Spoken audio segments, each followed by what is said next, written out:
मांझी अपनी पार्टी और अपने कार्यकर्ताओं के समक्ष लोकसभा चुनाव के दरमियान भी सीटों के संदर्भ में कई बातें कही, लेकिन सीटें मिली कितनी?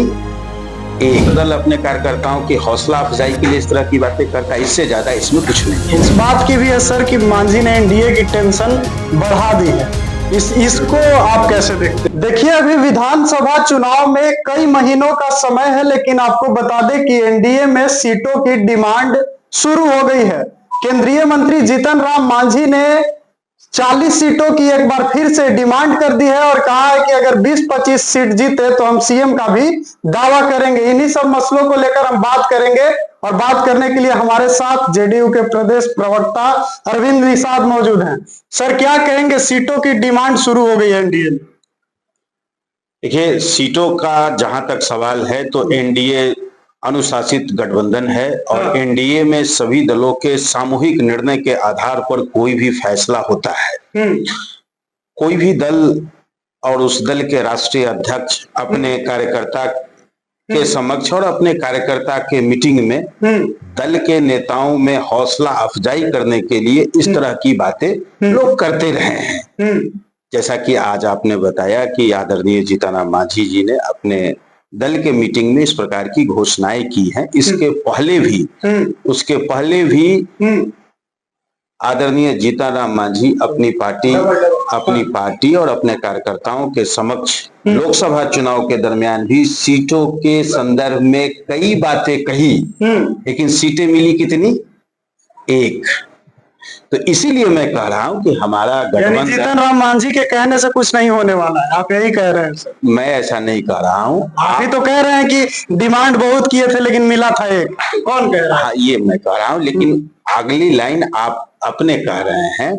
तो हमारे यहाँ कोई भी सीटों से संबंधित, गठबंधन से संबंधित कोई भी फैसला सामूहिक निर्णय, आपसी एकता और विश्वास के आधार पर होता है। और स्वाभाविक है, जैसा मैंने बताया कि हर दल अपने कार्यकर्ताओं की हौसला अफजाई के लिए इस तरह की बातें करता है, इससे ज्यादा इसमें कुछ नहीं है। वो तो हम के कार्यकर्ताओं को कह रहे हैं कि 20 से 25 सीट लाइए, हम लोग सीएम के लिए भी दावत हो के लिए।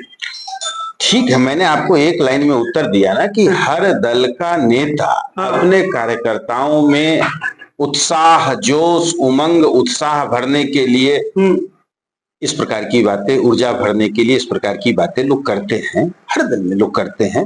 तो उन्होंने अपने कार्यकर्ताओं में जोश, ऊर्जा भरने के लिए इस प्रकार की बातें उन्होंने कही है। चर्चा इस बात की भी है सर कि मांझी ने एनडीए की टेंशन बढ़ा दी है, इसको आप कैसे देखते हैं? ये कहा जा रहा है कि छीना झपटी का खेल चल रहा है। ये आपको मालूम है, मुझे मालूम नहीं। बस इतना ही कहेंगे? ये आपको मालूम है, मुझे नहीं मालूम। एनडीए में सब कुछ ठीक? मैंने आपको एक लाइन में बताया कि एनडीए में सब ठीक है। और जहां तक अन्य सवालों का बात है, अन्य सवालों की जो बात है वो मीडिया चर्चाओं में बने रहने के लिए इस प्रकार की बातें होती है। सर, एक और अंतिम सवाल वक्फ बिल को लेकर लेंगे। सर, पटना में महाजुटान होने जा रहा है मुस्लिम संगठनों का गर्दनीबाग में, क्या कहेंगे वक्फ बिल को लेकर, उसके विरोध में?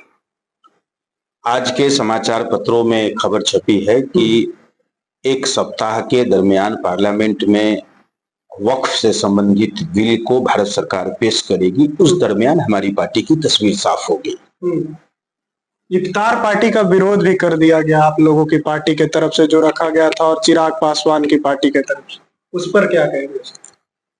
कल माननीय मुख्यमंत्री नीतीश कुमार जी के आवास पर इफ्तार पार्टी का आयोजन था। बड़ी संख्या में रोजेदारों ने वहां पर शिरकत की। मैं स्वयं वहां उपस्थित था और लोग लाइन लगा करके अंदर जा रहे थे और वहां अपना इफ्तार में हिस्सा लिए और वहां रोजा लोगों ने खोला।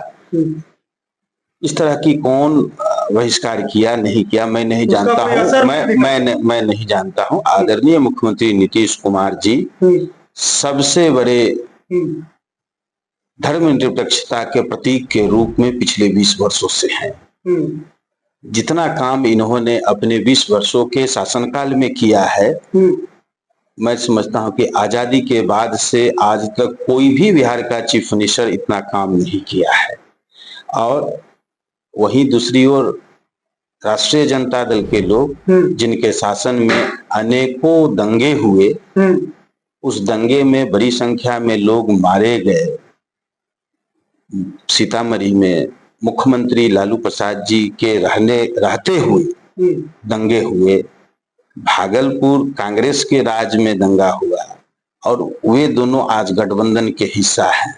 तो ये अल्पसंख्यक भाइयों को विचार करने की आवश्यकता है कि मेरे हित में कौन काम करता है और मेरे लिए कौन सबसे बेहतर राजनेता बिहार के लिए है। चलिए, तो आपने सुना जेडीयू के प्रदेश प्रवक्ता अरविंद निषाद हमारे साथ थे और इनका कहना है कि मांझी जो कुछ भी कह रहे हैं वो अपने कार्यकर्ताओं के हौसला अफजाई के लिए कह रहे हैं। बाद बाकी जो भी चर्चाएं हैं वो मीडिया की चर्चा है। एनडीए में ऐसा कुछ नहीं है और मुसलमान भाइयों को इस बात पर ध्यान देना चाहिए कि अल्पसंख्यकों का ख्याल कौन रखता है। आपकी क्या प्रतिक्रिया है वो भी बताइएगा। फिलहाल के लिए इतना ही, बहुत बहुत धन्यवाद।